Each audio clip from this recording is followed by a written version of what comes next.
Hi, I'm Toni and this is my son Matt, and we've had quite a journey together.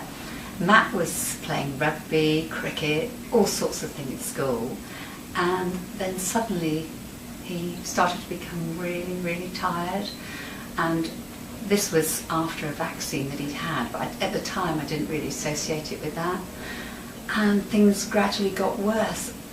I think when you're living with somebody all the time, you don't realise how bad they're getting. And I couldn't get him up in the mornings, and I used to have one of these water sprays, and I'd go and spray him with water to wake him up. I must have been a horrible mother. And then it just got worse and worse, didn't it, Matt? He went into hospital, and he was on a drip, and came out from there, and then he had an operation, came out from there. Wasn't any better. Worse? Worse, yes, well, that's really worse. He deteriorated really badly after that, and when he went to the loo, my husband and I had to hold him to support him on the loo because his skeleton just wasn't strong enough to support him, and all his lymph glands were swollen. That affected under his arms, his chest, neck, knees, groin. I mean that, and you had to have special pants. I mean, fancy having a teenager having to wear special pants because the lymph glands were so bad. And we tried everything. We went to a specialist. We spent a lot of money. Thousands. And he did help you because he made you realise that you weren't going nuts, you weren't going crazy. He was the first person that accepted that what I was actually saying and going through was there were other people experiencing those sort of problems in life, whereas the mainstream conventional doctors and that made me out as if like I was the only person they'd ever seen like it, and there was in some cases as if I was completely imagining it. And your memory was like a fog, wasn't it? Yeah. And some days you were so bad that you didn't have any sleep pattern, did you? You were awake at night for ages, all night you'd stay awake, and that was frightening because you used to get really bad dreams. And hallucinate, and well, there just didn't seem to be any answer. And then we found Pam.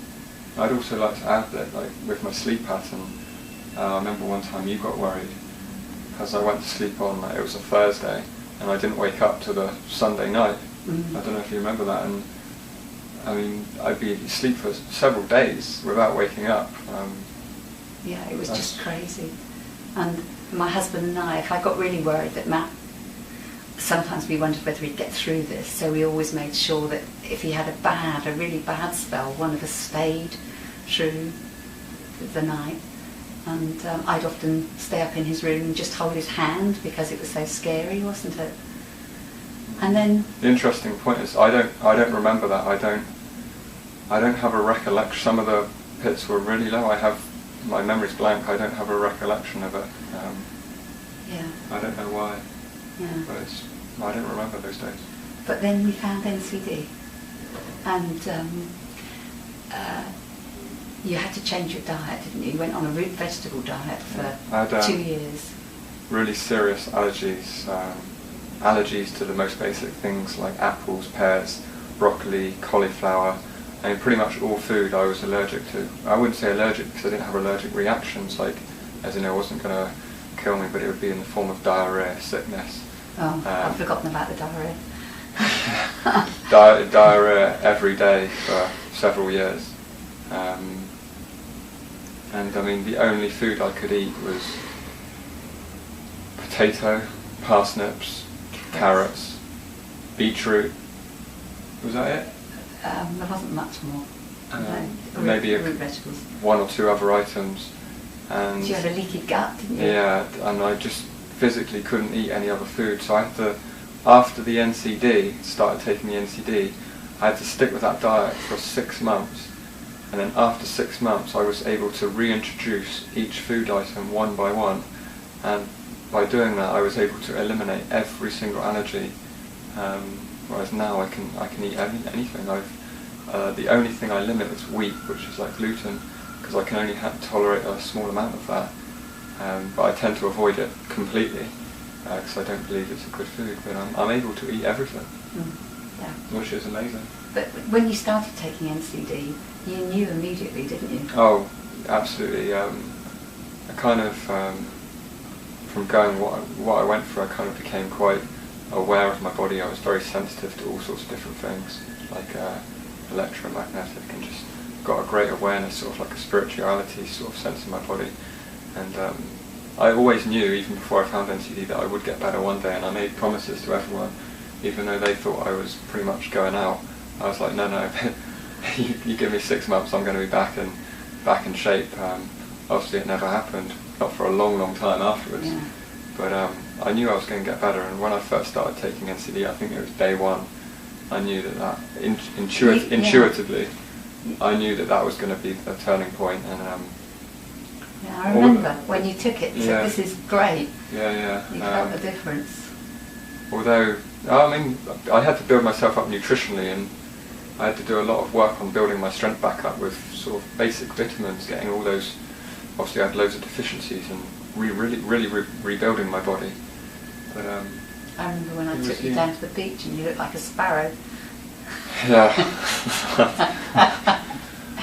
And you were saying to me, "Do I look thin?" I said, "No, you're fine. You look really good, and your legs were so thin." I can't remember what weight it went down to, but I know in English weight it's a little bit different, but it was about seven stone.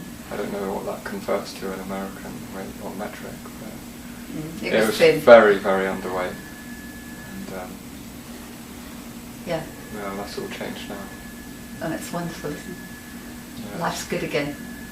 I dreamed about this day, and like living my life, and now I'm able to live that dream. How long did it actually take the NCD to start working on you? 2 weeks, because I was seriously ill. I wasn't expecting an overnight miracle, but within 2 weeks I could physically notice it. I was still bedridden. 2 months I was able to sort of stay awake longer and sort of be more around the house and speak with you and Dad and my family, and actually be active around the house. But it was about 6 months before I was able to start going out, seeing a few friends, walking around the block. I think after about 6 months I managed to walk into town, which was about a 20-minute walk. Still, I'd say seriously, I'd say seriously ill, because I certainly wasn't able to work or do anything. About a year was the real turning. 6 months to a year was the real turning point.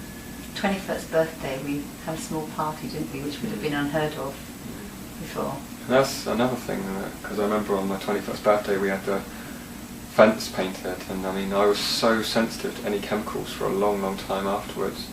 Petrol car fumes, gas fumes, paints, perfumes, any sort of chemical that came into contact with me could set me back for weeks or a couple of months, and my body would have such a reaction to it.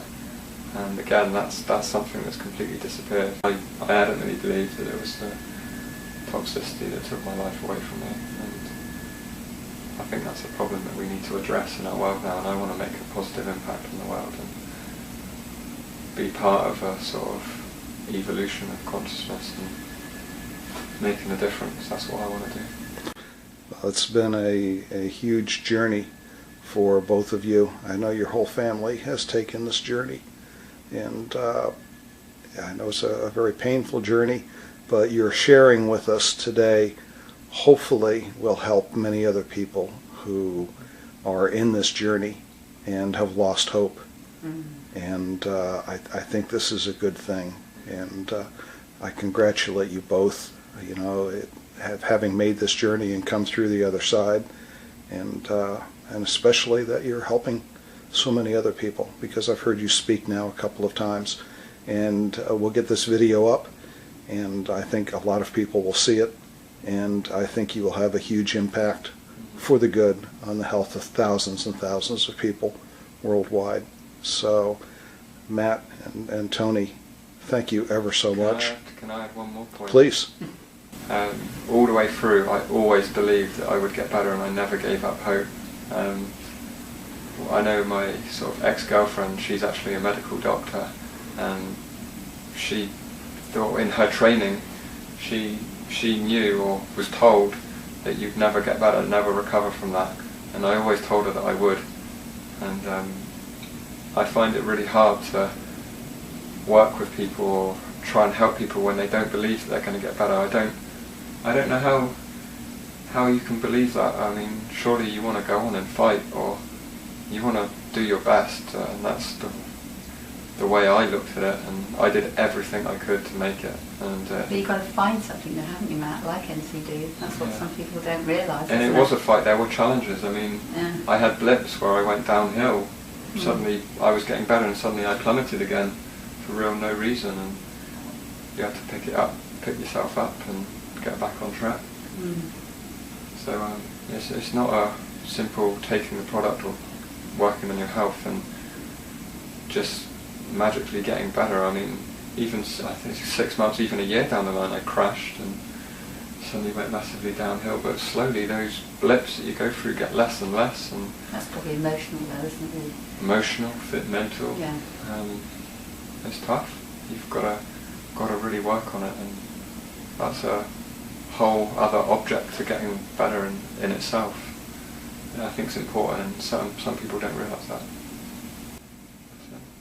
Well, beautiful. Thank you both ever so much, and congratulations. Your journey and educating other people will help many, many people with their journey too. Congratulations. Thank you.